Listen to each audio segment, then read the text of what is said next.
9월 21일 말씀과 기도입니다. 오늘 본문은 히브리서 11장 1절에서 7절이고 제목은 보이지 않는 것을 기대함입니다.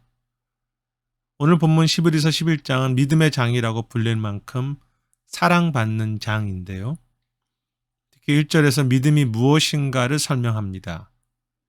바라는 것들의 실상이며 보이지 않는 것들의 증거라고 말했습니다. 익숙하면서도 조금 어려운 표현인데요. 그 의미를 본다면 믿음이란 아직 보이지 않는 그 미래를 주님의 이름으로 오늘 기대하며 품고 소망하는 것이라는 의미가 있습니다. 마치 포도나무에 아직 열매가 없을지라도 포도나무의 그 열매를 오늘 기대하듯이 우리가 그리스도를 믿는다는 것은 결국 주님께서 앞으로 행하실 일, 주께서 이루실 그 선하신 뜻과 말씀과 그 주권과 약속을 오늘 믿고 의지하고 기대하는 것이지요. 마치 내가 오늘 손에 가지고 있는 것처럼 기대하는 것입니다.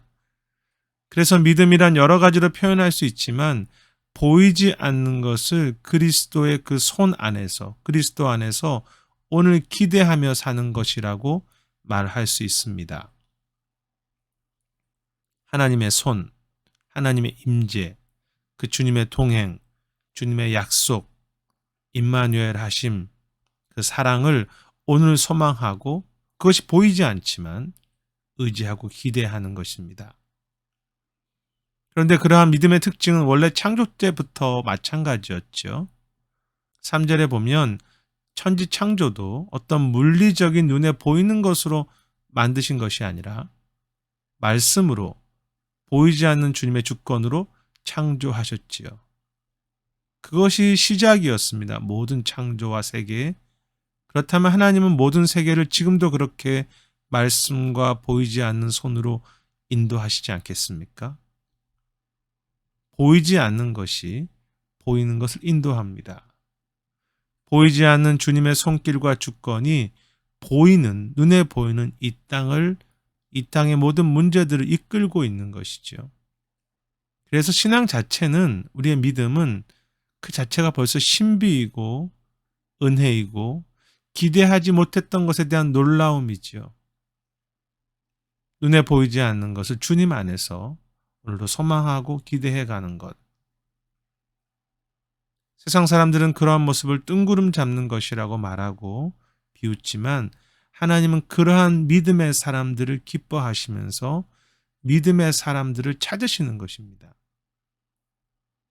4절부터 그렇게 믿음으로 살았던 수많은 사람들이 마치 명예의 전당에 오르는 것처럼 기록되어 있는데요.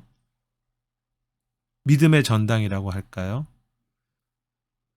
그들의 공통점은 모두 눈에 보이는 것으로 살지 않고 비록 당장 보이지 않았지만 하나님의 약속과 하나님의 주권을 믿기 때문에 그것을 의지하고 기대하면서 살았던 사람들이었습니다. 그것이 4절부터 나오는 아벨이든 에녹이든 다 마찬가지였죠. 수많은 믿음의 사람들이 있었습니다. 많은 사람들이 믿음으로 살아왔고요. 하나님은 그들이 완벽했기 때문이 아니라 그들의 믿음 때문에 그들을 기뻐하신다고 했습니다. 6절에 보면 믿음이 없이는 하나님을 기쁘게 할 수 없다고 했습니다. 즉 하나님 우리가 얼마나 대단한지 우리가 얼마나 완벽한지가 아니라 얼마나 하나님을 신뢰하면서 살았는지를 보신다는 것입니다. 그것은 2절도 마찬가지인데요.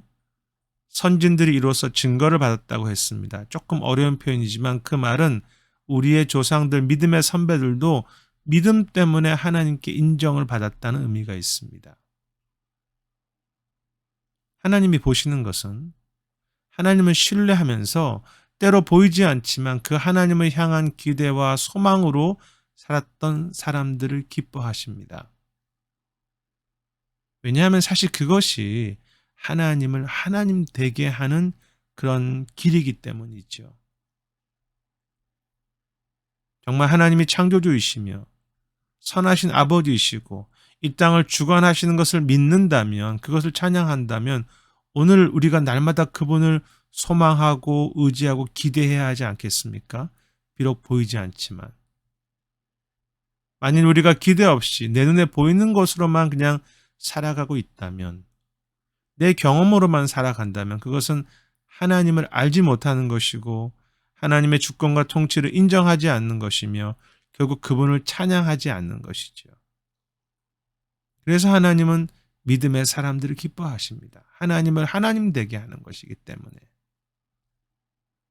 오늘 본문의 마지막에 7절에 믿음으로 살았던 노아 역시 보이지 않는 일에 대해서 경고하심으로 그것을 기대하며 준비했다고 했습니다.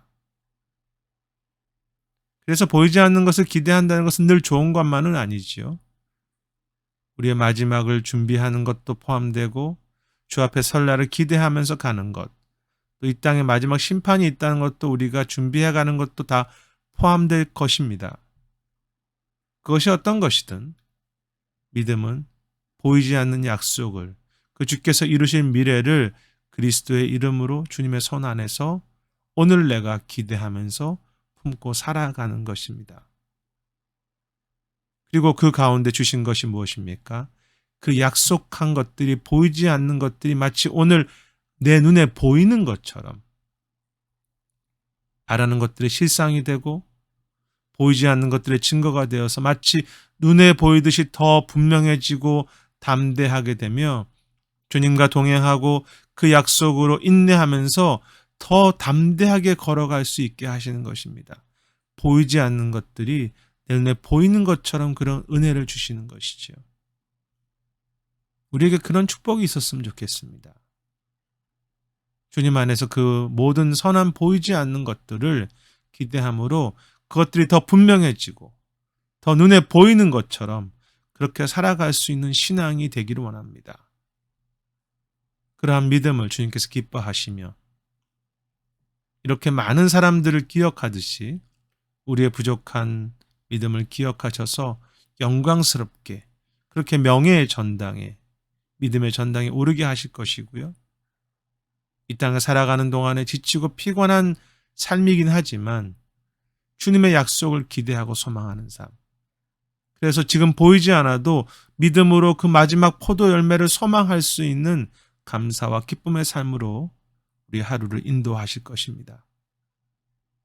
날마다 주님 안에서 그 약속하신 모든 보이지 않는 것들을 기대하고 소망하며 기도하면서 살아가는 우리의 삶이 되기를 원합니다. 오늘 기도 제목은 우리의 믿음이 자라기를 위해서 기도하시면 좋겠습니다. 믿음은 멈춰 있는 것이 아니라 계속 움직이는 것이기 때문에 우리가 계속 믿음으로 살아갈 때, 여호와를 기대하며 살아갈 때 그것이 자라납니다. 보이지 않는 것을 그리스도의 이름으로 더 기대하면서 살게 되기를 기도하면 좋겠습니다. 두 번째는 우리의 가정들 또 자녀들 위해서 기도하실 텐데 우리가 기도해야 될 또 가정들이 있지 않습니까? 특히 어려움에 있는 가정들을 위해서 기도해 주시고 우리의 다음 세대 교회들, 청년들, 자녀들이 정말 믿음으로 설 수 있도록 우리 때보다 더 큰 믿음의 부흥을 달라고 그렇게 기도하시면 좋겠습니다.